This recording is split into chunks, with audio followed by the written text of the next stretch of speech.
ಈ ಕಡೆ ಟ್ರಂಪ್ ಟ್ಯಾರಿಫಿನ ಅಬ್ಬರ ನಮಗೆ ಈಗ್ಲೂ ಕಡಿಮೆ ಆಗೋ ತರ ಕಾಣಿಸ್ತಾ ಇಲ್ಲ.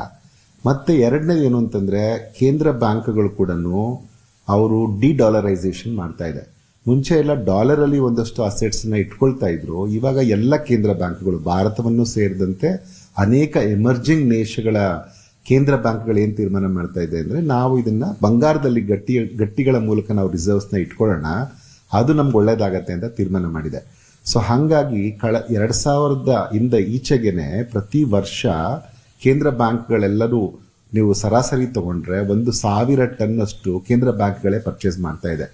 ಸೊ ಹೀಗಿರುವಾಗ ನಮಗೆ ವರ್ಲ್ಡ್ ಗೋಲ್ಡ್ ಕೌನ್ಸಿಲ್ ಅಂತ ಏನ್ ಲಂಡನ್ ಅಲ್ಲಿ ಹೆಡ್ ಕ್ವಾರ್ಟರ್ಸ್ ಇದೆ, ಅವರು ಒಂದು ಸಮೀಕ್ಷೆಯಲ್ಲಿ ಹೇಳ್ತಾರೆ, ಇನ್ನೂ 5 ವರ್ಷಗಳ ಕಾಲ ಕೇಂದ್ರ ಬ್ಯಾಂಕ್ಗಳು ಇದೇ ರೀತಿಯಲ್ಲಿ ಅವರ ರಿಸರ್ವ್ಸ್ಗೆ ಗೋಲ್ಡ್ ನ ಕೊಂಡ್ಕೊಳ್ಳುತ್ತೆ ಅಂತ ಒಂದು ಅಂದಾಜು ಮಾಡಿದ್ದಾರೆ. ಇದು ಆಗೋದ್ರಿಂದ ಏನಾಗುತ್ತೆ, ಇನ್ನಷ್ಟು ಗೋಲ್ಡ್ ಸ್ಕೇರ್ಸಿಟಿ ಆಗುತ್ತೆ. ಹೀಗೆ ಜನ ಯಾವ್ದ್ರ ಮೇಲೆ ಇನ್ವೆಸ್ಟ್ ಮಾಡ್ಬೋದು ಈ ಸಂದರ್ಭದಲ್ಲಿ ಅಂತಂದ್ರೆ, ಗೋಲ್ಡ್ ETF ನ ತಗೋಬಹುದು. ಗೋಲ್ಡ್ ETF ನ ತಗೊಂಡ್ರೆ ಒಂದು ಇನ್ವೆಸ್ಟ್ಮೆಂಟ್ ಮಾಡಬೇಕು ಅಂದ್ರೆ ಸೇಫ್ ಬೆಟ್ ನಮಗೆ ಗೋಲ್ಡ್ ETF. ಅವಾಗ ನಮಗೆ ಹೆಚ್ಚು ಏನು ನಮಗೆ ನಷ್ಟ ಆಗೋದಿಲ್ಲ. ಇಲ್ಲ ಸಾವರಿನ್ ಗೋಲ್ಡ್ ಬಾಂಡ್ಸ್ ನ ಕೂಡ ತಗೋಬಹುದು. ಸೊ ಈ ತರ ಮಾಡೋದ್ರಿಂದ ಏನಾಗುತ್ತೆ, ಅದು ಬರೀ ಒಂದು ಕ್ಯಾಪಿಟಲ್ ಗೇನ್ ಟ್ಯಾಕ್ಸ್ ಬರುತ್ತೆ, 12.5% ಕ್ಯಾಪಿಟಲ್ ಗೇನ್ ಟ್ಯಾಕ್ಸ್ ಬರುತ್ತೆ. ಸೊ ಆದ್ರೆ ಒಂದು ವೇಳೆ ನಾವು ಇಲ್ಲ ಇದನ್ನ ನಾನು ಇವಾಗ ತಗೊಂಡ್ಬೇಕು, ಮುಂದೆ ಜಾಸ್ತಿ ಬಂಗಾರದ ಬೆಲೆ ಆಗ್ತಾ ಇದೆ, ಇದೇ ತರ ಬಂಗಾರದ ಒಂದ್ ವೇಳೆ ನಾಗಲೋಟ ಮುಂದುವರೆದ್ರೆ ನಿಮ್ಗೆ ಅತಿ ಶೀಘ್ರದಲ್ಲಿ ಒಂದು 6 ತಿಂಗಳ ಒಳಗಡೆ ನನಗೆ 2 ಲಕ್ಷಕ್ಕೆ 10 ಗ್ರಾಮ್ಗೆ ತಲುಪುವ ಎಲ್ಲ ಸಾಧ್ಯತೆಗಳಿರೋದು ನನಗೆ ಕಾಣುತ್ತೆ.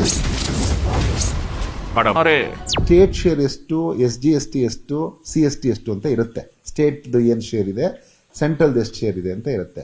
ಸ್ಟೇಟ್ ಕಲೆಕ್ಷನ್ ಏನಿರುತ್ತೆ ಅದು ಆಟೋಮ್ಯಾಟಿಕ್ ಆಗಿ ಸ್ಟೇಟ್ ಟ್ರೆಜರಿಗೆ ಒಂದ್ ವೇಳೆ ಬರೋಕ್ಕೆ ಆದ್ರೆ, ಆಗ ಈ ಡಿಲೇ ಎಲ್ಲ ಏನಿರುತ್ತೆ ಅದು ಖಂಡಿತವಾಗಿಯೂ ಇರಲ್ಲ. ಅವಾಗ ಏನಾಗುತ್ತೆ, ರಾಜ್ಯಗಳು ಕೂಡ ಅವರು ಯಾರನ್ನೋ ಕೇಂದ್ರವನ್ನ ದೂಷಿಸುವ ಪ್ರಶ್ನೆ ಇಲ್ಲ, ನಮ್ಗೆ ನಮ್ಮ ಹಣ ಬರ್ಬೇಕಿತ್ತು ಅನ್ನುವಂತ ಮಾತೇ ಇರಲ್ಲ.